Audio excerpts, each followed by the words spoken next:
Oh, yes. Here we go. P.M.P. Champions League. The Points Not Plaudits campaign is well underway. Amazing result tonight against proper opposition. Celtic's birthday tomorrow. My birthday tomorrow. My initials are RB. It was written in the stars, Terry. It was written in the stars. 3-1 Celtic tonight. And like I say, against proper opposition, but a game that we outclassed the opposition we were against. It was fantastic to watch. We are coming of age. We've done things very differently in this competition. Obviously, we still had the 7-goal scalping. That's kind of tradition for Celtic in Champions League. You've got to have that. But we've smashed the team that we're expected to smash. We don't normally do what we're expected to do in the Champions League. So that was already a bonus for me. We then get a proper backs against the wall, fight and draw. 0-0 clean sheet away against the Europa League champions. That was not expected, not what we were accustomed to at this level. And then tonight, we blow away at home a team under a manager who's had fun at Celtic Park in the past. And absolutely brilliant. Just absolutely brilliant. We've got 7 points from our first 4 games in this new Champions League format. People will say that the new format's benefiting Celtic. We're still to see that yet, because the reality of this competition has always been win football matches and get unexpected points. We're doing that this year. So if this was group stage football, 7 points from 4 with 2 to go, we'd be buzzing with 2 games played at home, 2 away. So everyone's working out because of the results. It's the points, not plaudits era that we are in. But guess what? Plaudits will come with points as well anyway. If you don't prioritise the plaudits, hey, that's just the way it goes. But absolutely buzzing with the team performance today. I thought we were absolutely outstanding to a man. Terry, Rob, how you feeling? You seem relatively zen, which I like. Maybe it's because it's midweek, it's a working week and all that. But wow.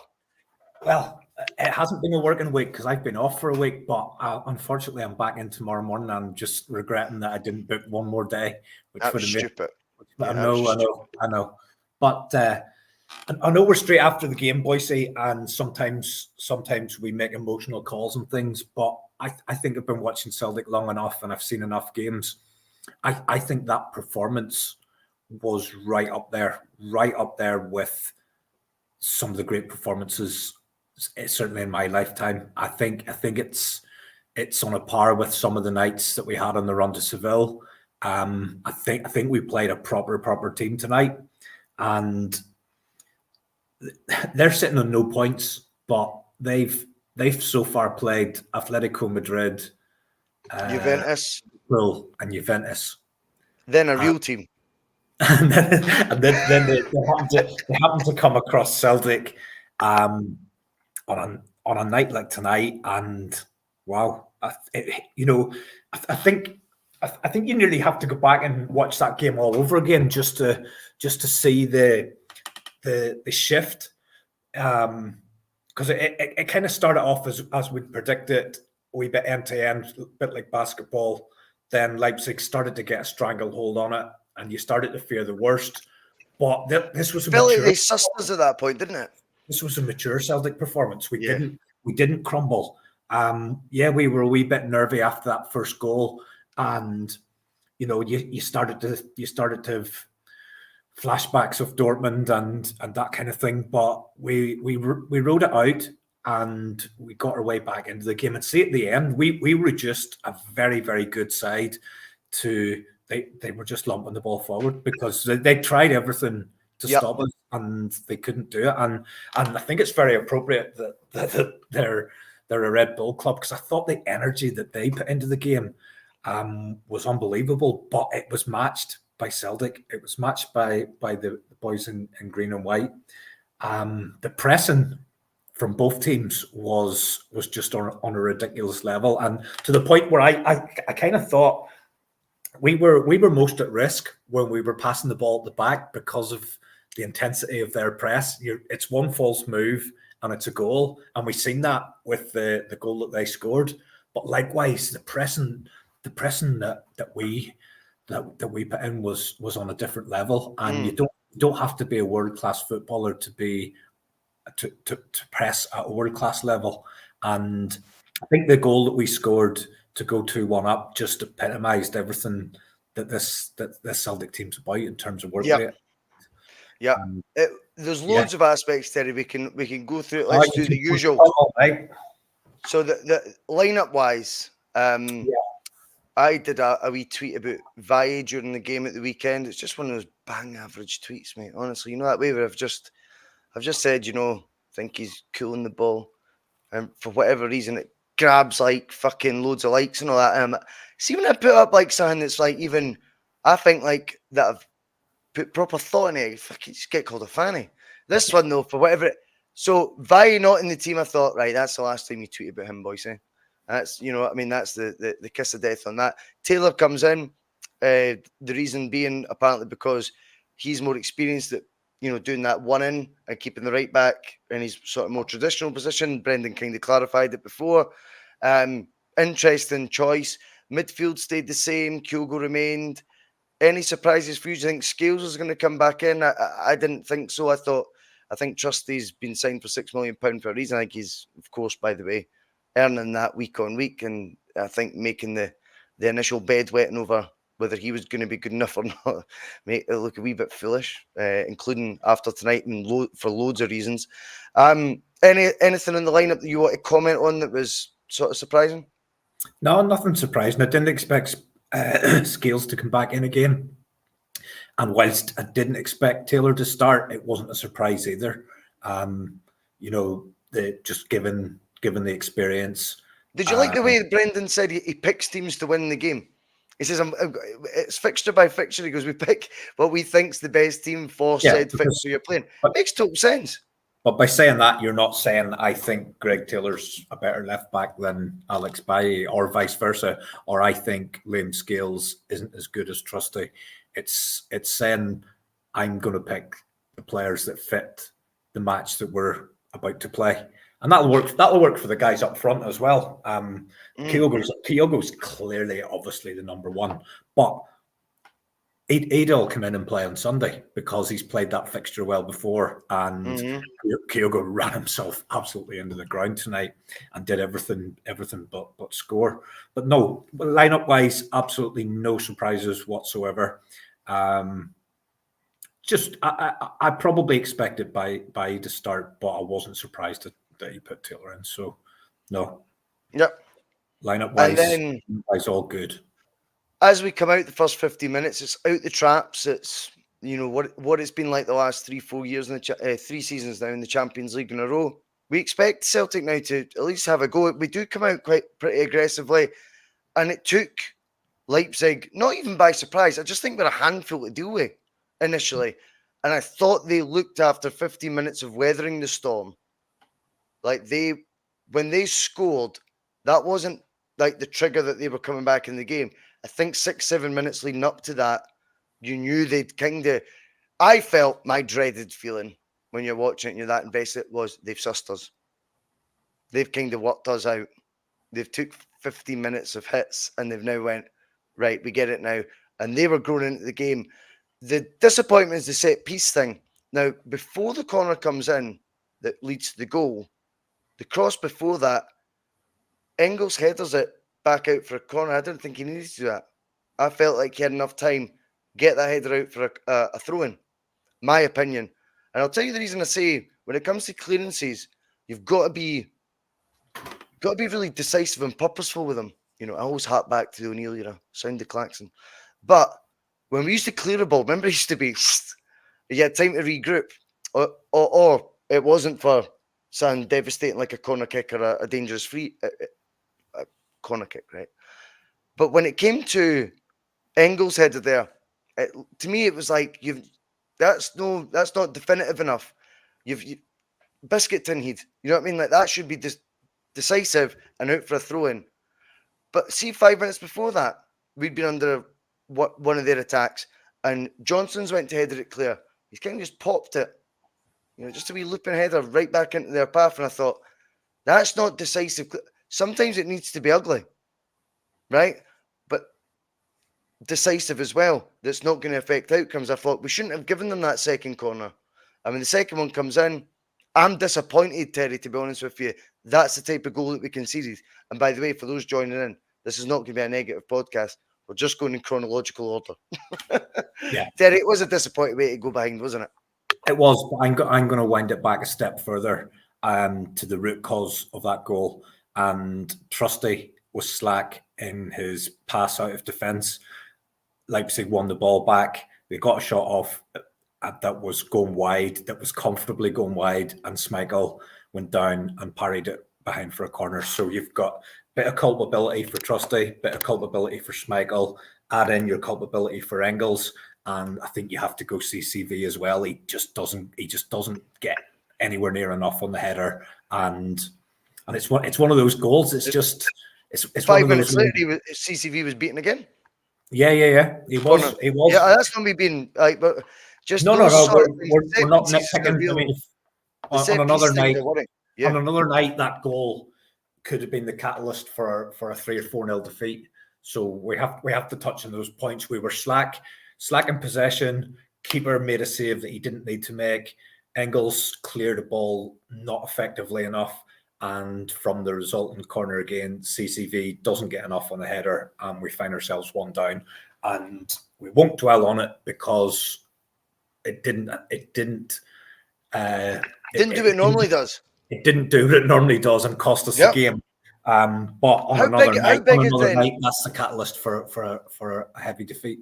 Is that in a past night though, Terry? Do you think maybe when you actually look at it and you look at that 0-0 draw away to Atalanta, a free scoring side over the past 12 months, a side that's done massive things in terms of domestically and in Europe, they're a shit hot team, and we shut them out. We showed resolve. We didn't fold when we were under the cosh, when the underside of the bar was hit, etc. We didn't just cave. And I think you're right to point out, you lose that first one, okay, you need a bit of lady luck. But I know Celtic in Europe, and we've done this movie too many times. We talk about how many P.M.Ps we've done, mate. Think about European ones we've done. You lose one, Celtic lose two. Yeah. They lose two within that. And we showed a resolve and a mentality in terms of how we were going to then approach the rest of that first half that was quite incredible. And I think stems from a belief taken from, is it Bergamo? Is that where they were when they play Atlanta? Yeah, just, big where's Wally face over here. But with that in mind, I think it took that point away from home to get us that sort of strength of mindset, mentality, whatever you want to call it, resolve, where, now we ain't folding this time. We're not folding. And yeah, we're going to be on the rocks for a bit. But see, once we're off the rocks, we're going to go back to playing football confidently. We are not going to be shaky this whole game. We started well enough, and we went back to the first 15-minute form for the third 15-minute period of that first half. And boy, oh boy, what I've not seen a Celtic side in Europe since maybe O'Neill years is you've actually rattled our fucking cage this time. So see, when we do have a spell, because you've pissed us off, we're going to play it, we're pissed off, and we're going to punish you this time. And that's how it felt. Celtic had an attitude tonight. That's what I liked about it. You've went a goal down. We've not done the usual, and one becomes two, and before you know it, everyone's fucking off Pete Tong.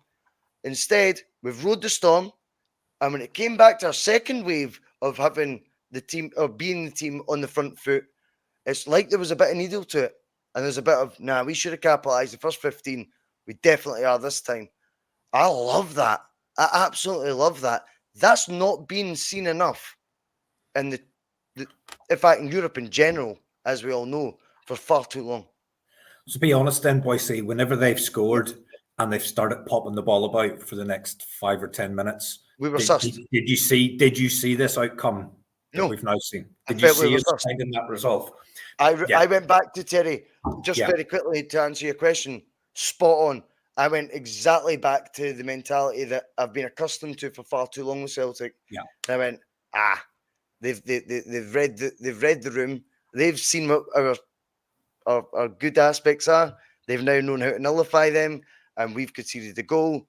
Now it's going to be the rest of this half trying to get to half time at 1-0. That's genuinely how I felt. Yeah.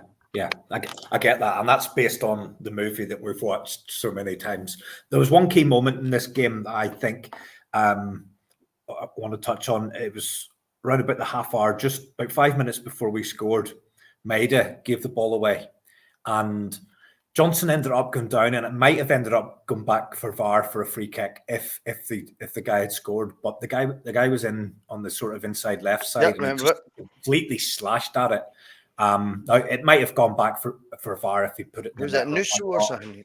But that was kind of like, that was the last moment where before we scored, that was kind of the last moment of that period where they had weathered the early storm, they had took control, and that's probably a pivotal moment. That either goes 2-0 or, as you've seen a couple of minutes later, we get back into the game. And from the moment we got back into it, I know it was there was still a long time to go, but you just could feel, even you're sitting watching it in the house, you could feel the whole stadium, the whole team. The turn, mate, because it's unexpected then. Yeah. That tells you everything you need to know. I think the reason the stadium is so lifted is, fucking hell, we're actually turning this again. And that, I don't think we've seen enough of that. And I do genuinely believe that it was like our 50-minute spell, no goals. They've had theirs, they got one. Bastards. Yeah. Right, this time we're going to be decisive. This time we're going to be ruthless. And nothing at Petty Bangs is it more. Okay, of course, it's because he got the 2 goals. But Kuhn in general just decided, I'm better than these guys. Give me that ball. And it's when someone demands the ball like that, he played with an arrogance, Terry, that I absolutely love because he's backing up. He's absolutely back. And we'll get to the second half and stuff. There was the pass he makes for the cutback for the third. Oh, some of the passes. That's a guy playing in the playground by this point. Some of the passes. There was one from Hitati towards the end was ridiculous as well. And there was also one from Bernardo with the outside of his right boot to Maida down the left. There was... I'm just talking about Kuhn though in general. His demeanour though. It was his demeanour. This is what I'm trying to get at. There was an arrogance to the way he was playing. It was like, once he realised, fucking hell, I've got them on the ropes. I'm better than them. I thought there was... I mean, you're shocked this is the guy we were talking about last season, but there's no point in continually going back to it, albeit I'll probably make that reference every time. But this time around this year, you're looking at a guy, and I spoke about it a couple of months ago. I went, something about him's changed up there. Not just, I know health-wise, he's better and stuff, and fully flowing at full fitness, you're seeing a different player.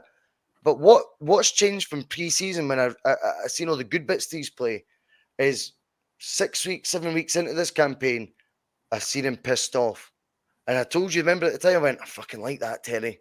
And now he does seem to have this wee bit of, I don't know, a chip in his shoulder when he's playing, but channeling it all the right ways. All the right ways. And he does seem a guy who's got a bee in his bonnet about, who's this? Get away from me, you. Nowhere near as good as me. I find it refreshing, Terry, to see players playing not only with as much, if not more ability than, opponents that were not apparently meant to be able to compete with, but doing it almost like cheesed off. The cheek of them to putting in late challenges on me. Get your mitts off me, you know what I mean? Ball's over there. There's loads of aspects to him that's changed. His personality and his demeanour's changing as much as his football's improved so much. And that goal, when he hits that with the left foot, that ain't hitting and hoping. That is design, mate. Absolute design. It is a lofted colour. No one's expecting to precision of inside the post, which really, when you think about, if you're going to try and get the ball between the 2 sticks, to clip the inside of the one is as far away from a goalkeeper as you can get. He does a token dive, and fair play to him for doing that. There's no way he's getting that ball, is there? I was howling for Kuhn to shoot. I mean, just based on what we've seen this season, once he cuts in, once he creates that yard of space, I'm shouting for him to shoot. And because it hit the post, it almost hit the post centrally. And watching on the telly, I wasn't certain that it had crossed the line, but I was trying to look over because my dad was on top of me by this stage, and I'm trying to look over to make sure it's in, because it wouldn't be the first time he's celebrated a goal and I've had to tell him the ball hasn't actually gone in. So just when it hits the post, you're waiting to see the net ripple. But the thing about Kuhn, Bhoycie, that impresses Cat me. does that to me every time I go for a pee. If I go for a pee during the game, he starts cheering. The thing like, that impresses me so much with this guy, I didn't believe he had the skill that he's got. First of all, whenever we first seen him, I made a snap judgment on him, and I've apologized for that to him many a time already. But he's clearly got the ability now. He's clearly got the skill. He's clearly got the talent. And I was trying to make a point to you at the weekend very incoherently, but I was trying to make the right point. We're now sitting here with 7 months of the season still to go. 7 months to go. This guy's had 20 goal involvements, 9 scored and 11 assists. And I was trying to explain to you that they are Jota-like numbers. And if he keeps that going, that's going to be ridiculous by the end of this season. But the thing that impresses me most is you've almost got you've got those Jota numbers. You've got an extremely skillful player, but you have got very close to Maeda-like work rate. Now we're talking. I agree. Mate, I agree. He's with a bit of needle. He's bailing Alistair Johnson out.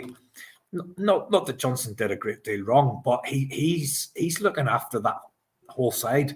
And there were so many times. There was a couple of times at the weekend, a few times tonight, and he's back in his own third, winning the ball, and then he's at the other team's third to receive the ball again whenever we make it up. It was just it was very, very complete performance from him, and I think the biggest compliment I can pay him is he's made on the right, but he's got Jota's ability.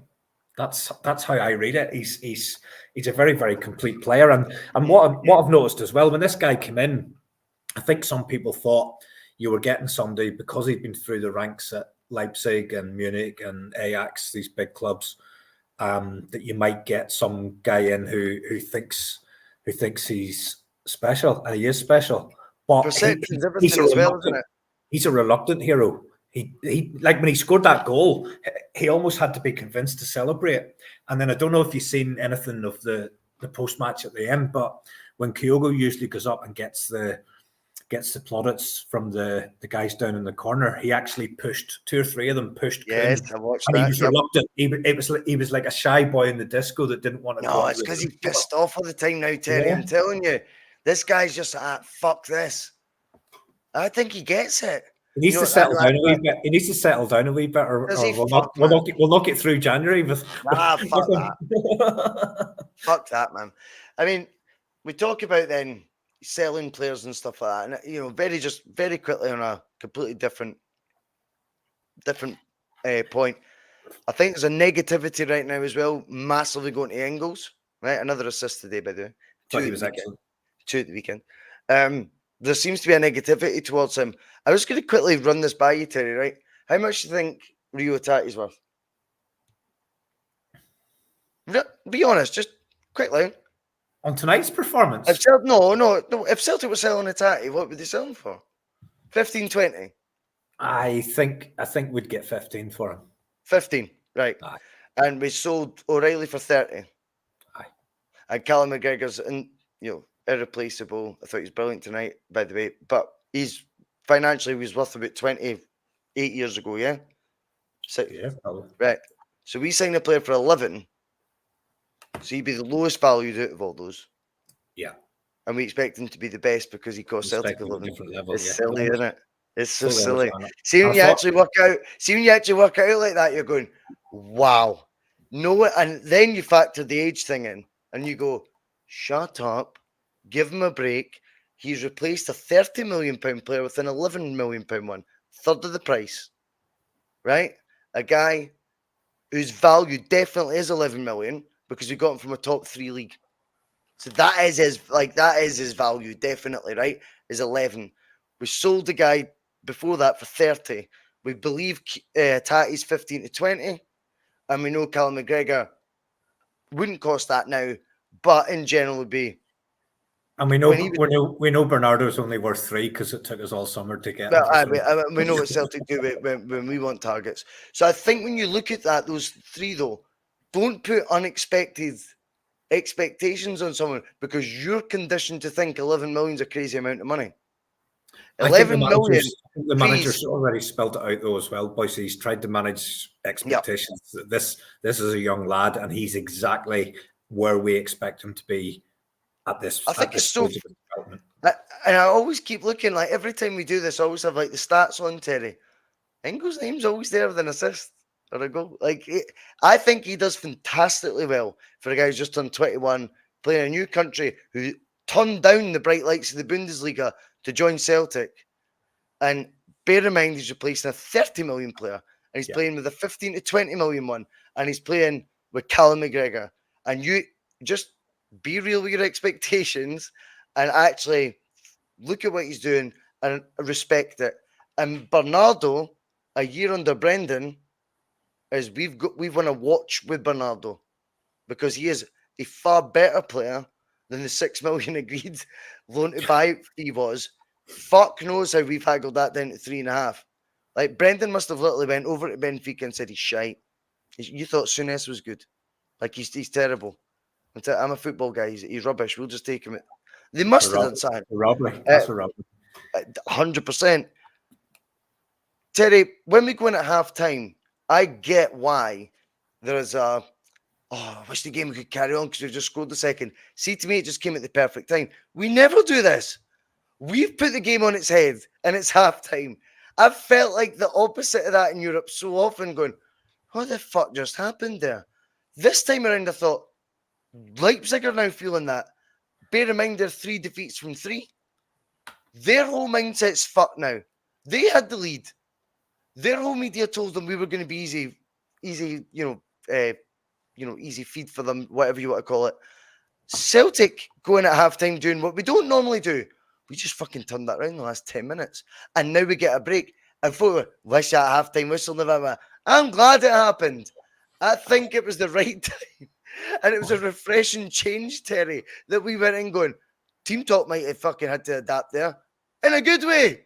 No, here's my mindset, right? As soon as we equalised, imagine if we got to 40 minutes here and it was still 1 each. And then imagine if we get in at half time and it's still a draw. I'd fancy us in the second half. Then you score, and then I'm thinking, let's just hold on to this for a couple of minutes and get them in at half time. That's how I was thinking, because again, you've just been conditioned.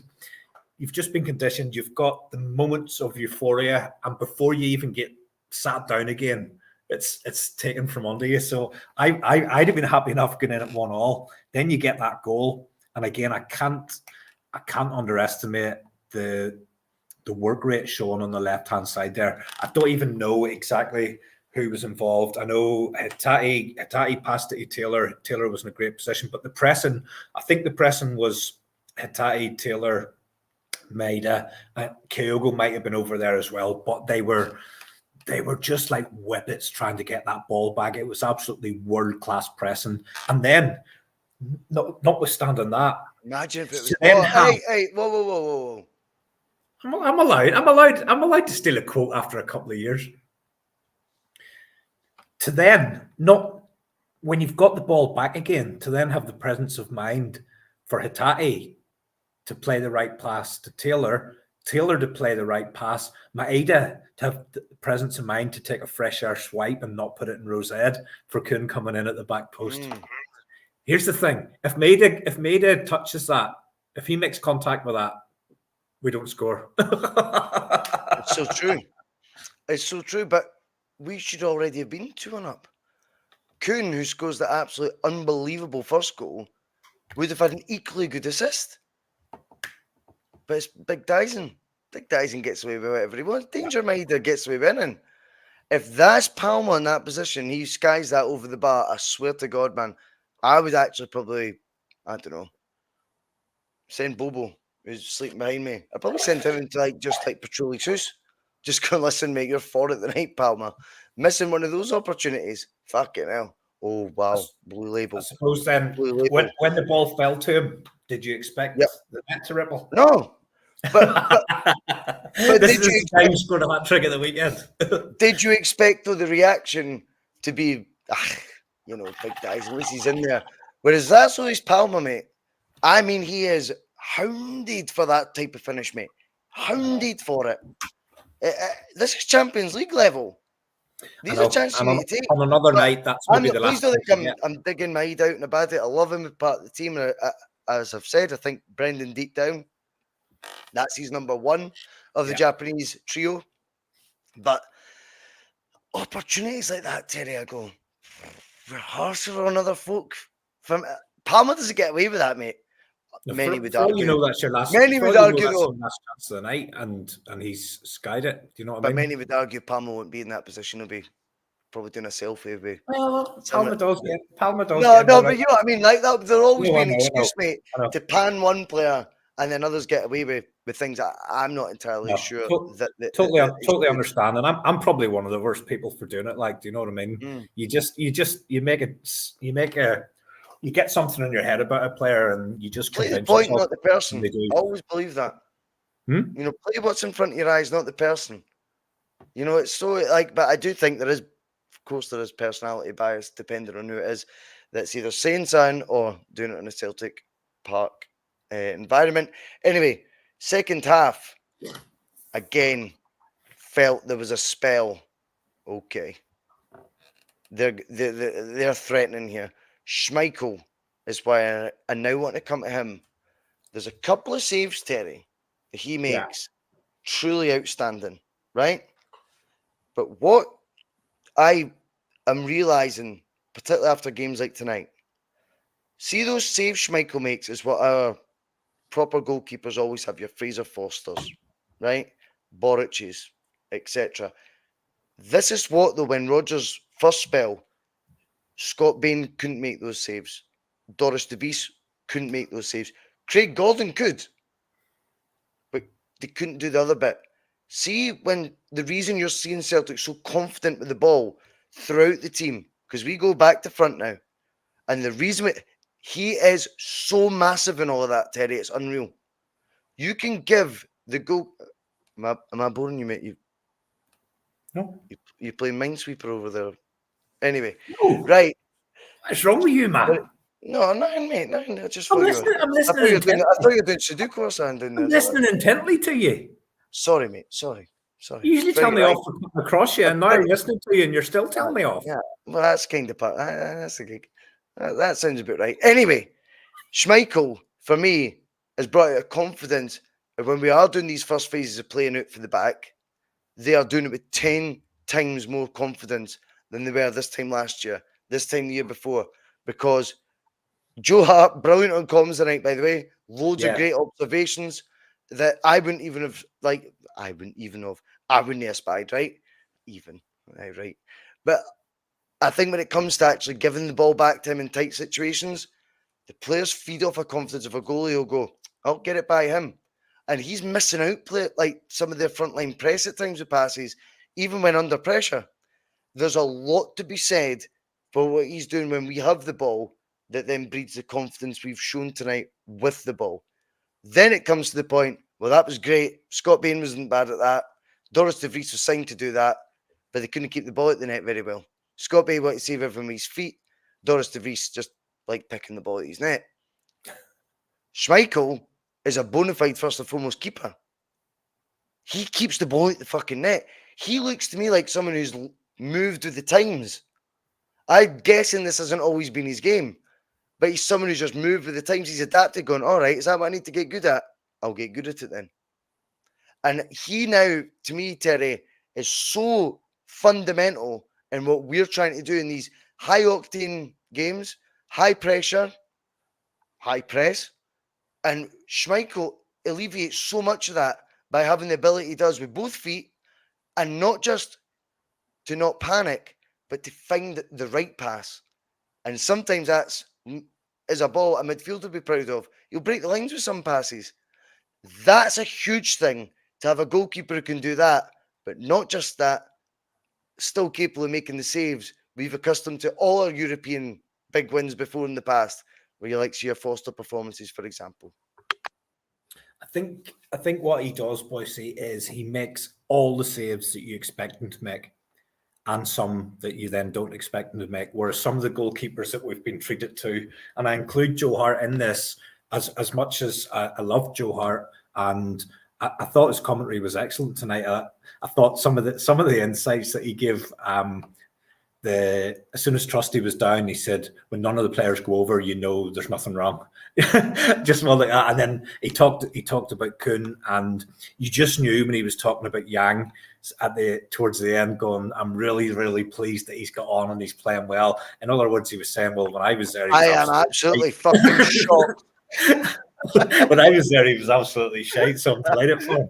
But what Joe Hart didn't do, Joe Hart didn't make all the saves that you expected him to make, and he didn't really make an awful lot that you didn't expect him to make. Whereas Schmeichel, and I was critical of him in the build-up to the goal, but he made a key save at 2-1, where we had another one of those headers. The right-hand post. Yeah, with another one of those headers that you mentioned, a weak defensive clearance header. And this time it was Carter Vickers.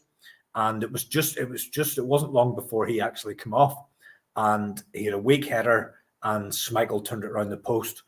And I think the first thing we need to do, Bhoycie, is we need to trigger this second year to make sure that we get this guy for another year. That'll come in time, mate. That stuff I don't worry about. I don't worry about that stuff. But again, I'll ask you a question.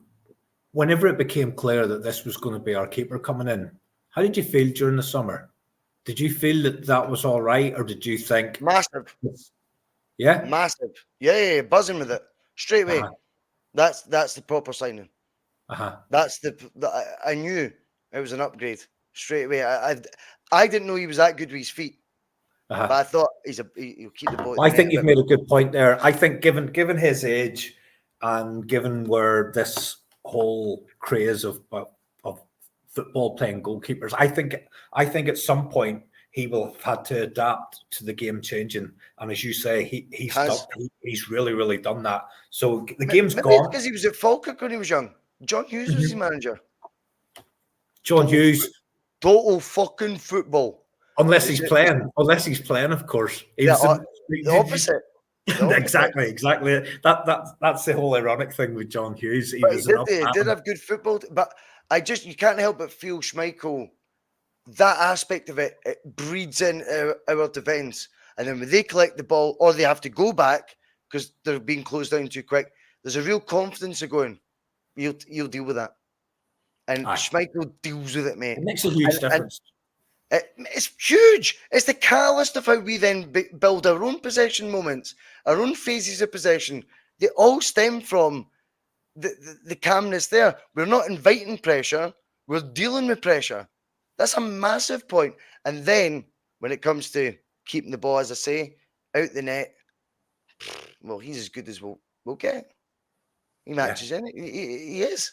He'll be absolutely fine that way. Do you know what I mean? Like, he will not be as agile as what he once was and things like this. But in terms of shot stopping, in general, he'll be more than competent for a Celtic keeper. But what we've always been trying to do, I think maybe for the last 6-7 years, bar the Lenny era, where we just top groups and that, you know what I mean? Lenny ball. But the Rodgers first phase and the Ange Postecoglou years, when you actually look at it, we never had the Kasper Schmeichel in those. That's a big miss when you look at the type of football we played in. Brendan's 2.5 years and Angie's 2 years. And even last season under Rodgers. So that's like 6 seasons of football where you know the idea's right, but that's the catalyst, mate, is that keeper. But then, can you do the important bit? The first and foremost bit that Lenny Ball would be demanding, keep the ball at the fucking net. Yeah, well, he can. This guy can. 2 brilliant saves tonight. Do you not agree? Absolutely, 100%. Like I say, already touched on it. Don't want to keep dwelling on it. I thought he could have let that shot go. Here's the other side of it, though. He lets it go. It's on target, and it ends up in the net. I think you can argue that one both ways. But I'm thinking the second half one. You said pushed it to the right. Like the second half one, yeah. 100%. There was one he pushed to the right, and then there's another one as well. When he pushed to the right, and when he pushed to the left. They were both excellent saves. I think I think he's made a real difference. Just having for the defense, having that guy behind you who you can trust. You can trust in all areas. You can trust him with his hands, and you can trust him when you're playing the ball back. And there were times, Bhoycie, that we were playing the ball back to the goalkeeper, and you're kind of thinking, that's a bit dicey. That's a bit, It's the condition you thing. have to go back to the goalkeeper, but they've got the confidence in it. And it doesn't matter if it's Bailly playing it onto his left side or Johnson playing it onto his right side. And he's not just swinging at it. He's not just clearing the ball for clearing the ball's sake. A bit like Fraser Forster. So Forster was an excellent shot stopper, but he just couldn't play with his feet. And Craig Gordon similar. And Joe Hart really tried, but you can just see it with Schmeichel. He's just natural. So you felt with Joe Hart as well. He was trying, but the players knew he couldn't. So a whole negative energy formed. There was a negativity, there was a panic that was forming. Even if Joe Hart's like, I just gave it back. I didn't expect you to actually make that 10-yard ball. I think Schmeichel, there's a real calmness. He's sound. That is the catalyst, I'm telling you right now, for us to do well. It's the full range, though. It's the full range. He's not just popping it out to the full backs. He's not just popping it out to the centre backs. He's firing it out to the wingers, Maeda, Kuhn. He's firing it into the midfield to McGregor. There's a purpose. And do you know what? If there is one where he just has to clear the lines, then he's prepared to do that as well. But by and large, he's trying to be creative. He's trying to take the first step and he's throwing as well. Since he's had the ball in his arms as well, there's so many examples of him getting that out, not to left back, but to left wing. Like he'll just hurl that ball 40, 50 yards. Well impressed with him. And as I say, I think the importance of his role in our possession-based game that we've been trying, maybe 6-7 years between Rodgers' first spell, second spell, and Angie's spell, he's a huge difference to why it'll work better as a guy who's so confident with the ball at his feet and under pressure. That then leads you to the other goalkeeper. This guy's well rated, well respected. One guy gambles he might not handle that cross. That cross, though, as I was alluding to earlier, Nicholas Kuhn's almost walking into their box. Just strutting, cigar in mouth, just rolls it for that cutback to be made. Who was it that made the cutback? Johnson. Was it Johnson? Johnson fired it in, the keeper spelled it. It's Johnson. Yeah, of course it's Johnson. And it's the way that Kuhn's just like, I honestly think these guys are shite. It's the way he's playing it, like by this point. Just walking, going, I'm going to give it to him, don't you? I'm still going to do it. Exactly what you think I'm going to do.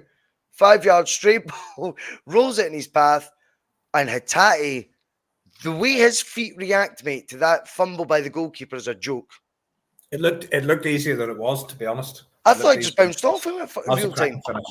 Cracking finish. Then you see the slow down replay, Terry. He's adjusted his feet to do that. Absolutely superb. And Hatate's display all round tonight is risk reward with him, mate. See when the rewards are there. It was fucking sensational, was he not? I'm delighted for him. He's had a bit of stick this season, to be honest, hasn't he?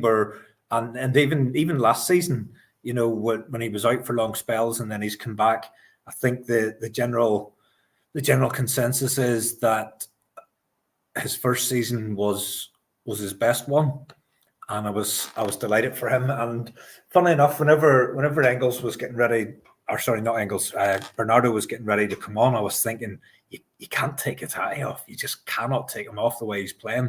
And thankfully we didn't. He was buzzing, and on that performance, he's got to be close to being back to his very, very best.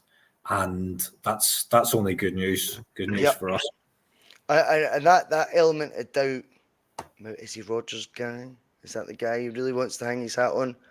Again, this is a balanced manager, mate. This isn't a guy who teaches pets and all this shite. I do think there was an initial Rodgers was not having Hatate. Then there was the injuries, which exasperated it, made it look maybe worse than it was because Hatate wasn't coming back with certain bits of form. Then towards the end of last season, I think Rodgers went, no, he's playing. And I think games like tonight, you could be forgiven for not playing a guy who plays, as I always describe it, as risk, but it's high risk reward at that level. Whereas Rodgers gives him that faith, and he run his fucking arse off tonight too. That is And I don't know if it's sometimes just perception, Terry, but you wouldn't associate him with being one of the guys with the high kilometres on the tracker come the end of the game. That could just be the way he plays. It looks like that, and he's probably just, probably in the mean average. But tonight it just felt like, fucking hell, he has worked his absolute socks off, and brilliant to see. But the quality he brings, mate, the quality, even that goal, you were talking about the epitome of that second goal before half time. It says a wee bit of quality in the midst of that. It's not just his pressing.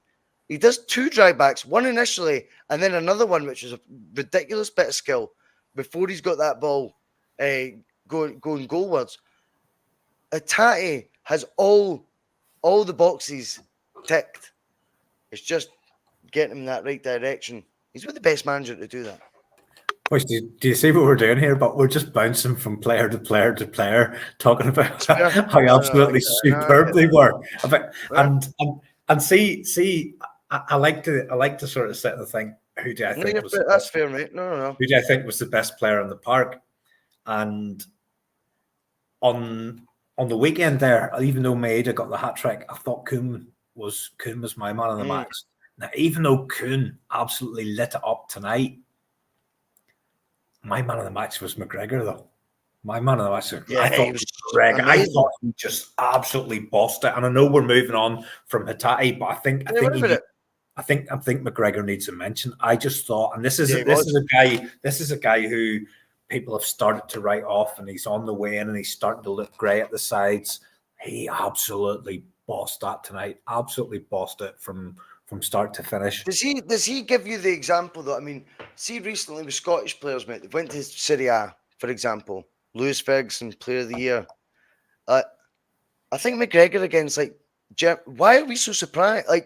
Not surprised. I know you're not acting surprised, but let's not be. Cal McGregor's ahead of Scott McTominay or Billy Gilmore in the Scottish managers. If he was still representing Scotland, he's ahead of them, mate. Right? Nobody has any doubts. He can do it at that level. It's just great to see it happen when it's in full flow. And I think you're absolutely right. He was bossing it at times. Absolutely bossing it. The whole team deserves credit. And now we get to my favourite topic, and that has to be the manager. This is about, we'll get plaudits, but it'll be via points. Let's not just get plaudits for, what about Celtic, 60 minutes against Leipzig, they caused them mayhem. Nobody cares, mate. Nobody fucking cares. That is my attitude. I care about points, and I guarantee if you're getting points against teams like Leipzig, the plaudits will come for the performance of whatever variety of display it was. I believe that. And tonight, we're just seeing Celtic's far more of a threat in this competition under Brendan now. You wanted to talk midweek, at the weekend, about Kuhn's stats against Jota's. Everyone, liked that. They liked all that. They thought, you're missing Terry's point here. Sound. I'm okay then to say this manager's efforts in the Champions League, I much prefer than the previous ones. Yeah, I think the proof's in the pudding, isn't it? In terms of the points that are on the board. And apart from that night in Dortmund, if we'd only got beat by 2 or 3, we'd actually be very close to the top 8, because I think we're sitting in 13th, but there's about 10 teams on 7 points, and because of the goal difference, we're a little bit further down. But it's always going to be judged on points, Bhoycie. It doesn't, you might have played. You might have Tottenham Hotspur. You might have played well for 55 minutes one night and still get beat 3-0, and it felt like you played well, but when you look back, you didn't get anything out of it. And tonight, I think the manager, and I've said this from the start of the season and a little bit in this towards the run in last season, I think he's getting the absolute maximum out of the group of players that he's got. And tonight it was just on a different level. He's got a tune out of guys who, I mean, let's face it, Leipzig probably wouldn't, if they had a game tomorrow, their manager probably wouldn't pick any of our players ahead of any of theirs. But the manager was able to get a performance out of them where not only have we got the 3 points, not only have we scored 3 goals, but we just turned them into a team where they just banged the ball forward and started fouling, and they didn't know what to do. They tried absolutely everything against us, and I actually thought they looked like if it was the 12th round in a boxing match, mate, they were punched out. They're just swinging digs, and Brendan's like Muhammad Ali, just ducking through them all because he's every move's covered. Every move was covered, and even some of the changes that he made, Bhoycie. I mean, I seen Scales coming on. Don't say it. No. We'll get there. You're Scales coming on. I wouldn't have picked up that this Carter Vickers needed to come off. But again, you're kind of thinking, we don't need anything getting in the way here. We don't need to change the back four, but he makes 2 moves that changes the back four. And they were obviously moves that he intended to make anyway. Carter Vickers on his way back, protecting his fitness.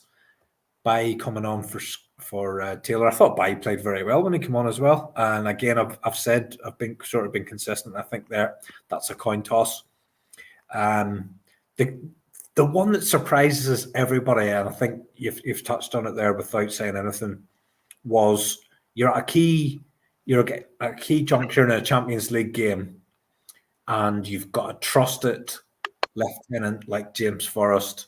You're going to bring Kuhn off because he's struggling and he's needed ice on his hamstring after a brilliant performance. You don't bring Yang on. If you're a supporter, you don't bring Yang on. Sure, you don't. You're trying to see. That worried me. See the game out. It's not the right. That was his best display in a Celtic shirt. That was his best display in a Celtic shirt by a mile. He was swashbuckling. Mate, you talk about his runs of form last year. You talk about his runs of form last year. He never played like that. I would remember it tonight. He had a little run of a few games. Shut up with that crap. It's just bullshit. He did. See, tonight, he's never played like that in a Celtic shirt in his life. I was so impressed. He was buzzing. But I was relieved, mate, because as well, I mean, for Nicholas Kuhn, who looks like the best player in the world right now, exaggerations. Yeah. If you can hear wee Paddy purring, by the way, it's the first time in the history of his life he's ever been happy here. But for Nicholas Kuhn going off for Wang, I'm going, oh no, that's a joke. But I'm like, where's James Forrest? He's the natural progression, like experience, see a game out. If that's what we're trying to do, you'll retain the ball better. You'll make the right decisions when he's got the ball. Off the ball, you'll be able to track a man better. I'm looking at Yang coming on going, oh, fuck. Just when I thought we were looking high and dry. What was that, 75, 76 minutes? I'm like, shit. Oh, let me check the lineups. If I've got it in front of me, let me check. I'm weird with numbers, Terry. It was about 15 74 when Yang came on. I worried about that. Not in a bad way, not the swap I'd made in a game we were managing so well. Do you know the best bit, though? The best comment I could give? Scales comes on at the same time. Not one bit of me sweats. Even though it's for CCV, who's our best defender. That's the confidence you've now got in 3 centre-backs, mate. 3. And the trusty haters. But what a vote of confidence from the manager for Yang. Even though it's only 15 minutes. Fuck his vote of confidence, though, mate. It's got to be a football decision too. As supporters, you're thinking... No, but it has to be a football decision. I mean, James Forrest was warming up during the first half. So Rodgers hasn't risked this match. No, I know he's not. Yang a run out, but that's what he whatever he sees during the week, he's felt that was the better man to bring on. And that's really hard for me to process. Just when there's a bias in my opinion that he there's no way he could be your first option to come on. And again, and that's probably you've now conditioned yourself to see the negative in that player rather 100%. Than see any positive. 100%. He is everyone else's Palmer. The other side. Yang to me is what Palmer is to the rest of the fan base, probably. But you know what? The big difference for me is, I will say when I'm impressed, and I genuinely thought it was the best I've seen him in a Celtic shirt tonight. Really impressed with his attitude. I thought at times his touches on the ball, gallus, which I didn't expect, but also useful. It was proper ball rotation. Even if he had to do a wee couple of bits of skill, there was one moment, really neat passing, 1-2, 1-2, 1-2, right outside. Sounds like I was doing a gig there, 1-2. But it was like right at the edge of their box, and he just, I really liked what I seen of him, but I didn't expect to see it from him. That's what I'm trying to get at. When he comes on, I'm going, oh wow, that's the curveball I didn't need.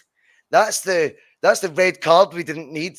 Do you know what I mean? That's the penalty giveaway we didn't need. That's the own goal we didn't. Like, it felt to me like, oh, don't tell me I'm going to be talking about this. But fair play to him, man. Like, really good. And you're absolutely right. Rodgers has got to merit who he brings on in these positions. I didn't think it'd be him. I'm shocked it's not James Forrest. I think the wingers will be as confused as anyone. I do think it's a bit of Russian roulette with the subs wingers right now. I think there's like the two like heavy favourites. They'll play, and then the rest of them, it just feels like, short as stick or whatever way you want to describe it. It does feel like there's not. Palmer was at Atlanta, but Palmer's not the one at home. Yeah. Forrest doesn't start when Palmer and Yang do, yet Forrest was the most used sub of all the wingers leading up to the Atlanta away. It does seem a bit, I don't know, helter-skelter over that, but listen, as long as we're winning games, we'll all call it genius. Talk to me about how we've seen it out, Teddy, before we go, because I did feel there was a maturity in Celtic display as well. Again, we've spoken about the Schmeichel thing in terms of possession on the ball, but everyone, if they are feeling a bit of confidence from that, you've still got to give them all kudos for what they actually do on the park. I did feel bizarrely confident at 85 minutes that we're not going to fuck this one. We're not going to fuck this up tonight. We played with a bit of maturity. You said maturity earlier. Is that how you felt, or were you still going, Jesus, I'm just out. I maybe come out the back of the couch for the pod, and that's about it, boy. So what were you thinking? No, I did feel that we played with maturity, and rather than that sort of we've still got time to mess this up. I thought we were seeing it out really comfortably, and not only that, we were much more likely to get a fourth than they were, and we did get a fourth, which was chalked off quite rightly for offside. But as they sort of started to sort of go for it just with everything, we were cutting them open at the back, and there was, as I say, there was far more chance of us getting another one than them. No, I think it became obvious with about after we got the third one. I think it became obvious that they were broken. They were absolutely broken. They just looked like a team, as you say, the boxing analogy. They'd put everything into the first 9 rounds. There was 3 rounds to go, and they'd no energy left. There's no Red Bull left in them. Marco Rose, mate. Marco Rose, one of these folk, just a football disciple, like his middle name's Philosophy. Marco Rose is one of those guys, right? He's just his philosophy of the game, Marco Rose tonight, as you rightfully said, had his team in 85 minutes going, oh, just fucking lump it. Yeah. That is the reality. But Marco Rose for the last decade has been heralded to us, whenever one of his teams has came, I think Salzburg he was in charge of as well when they beat us. He was in charge of Salzburg. He's charged Salzburg, in Leipzig when they beat Angie's team. He's a student of the game. One of that, that shite, philosophy oozing out him and all that pish, Terry. And Marco Rose's philosophy at the end of the day was to try and get points, and it was resorting to, I don't know how you describe it, David Martindale tactics. Who knows? Anyway, we'll leave it there. An hour we have done midweek, you lucky people. Terry, listen, mate, enjoy the rest of your week. It's a shame that you're back to work, otherwise I'd annoyed you for the next hour off here. But hey, I'll celebrate. No, I'll do my birthday one. Straight up tomorrow. Straight I'll do up my best tomorrow, tomorrow, mate. and all eyes on Rugby Park. Rugby Park. All eyes What on a Rugby stupid Park for name the for a weekend. football stadium. Stupid name for a football stadium, isn't it? Well, listen, we usually at this point talk about Yep. how we struggle at Rugby Park. We don't struggle at Rugby Park. We go there and we score 5, and that's what we're going to do at the weekend. We're going to just go there and we're going to utilise the squad, and we're going to also win. That's great. Brilliant. So. Anyway, well done, Celtic, tonight, and a monumental European performance. Can't be understated. That's as good as we've seen in the 2000s, since the golden age that sort of began this century. So, listen, enjoy the rest of your night, guys. Thanks so much to the over 300 that are watching us right now. Terry, thank you. Cheers, mate. And stay there. Thanks for the happy birthday well wishes, mate. No, thank you. Happy birthday, Bobby.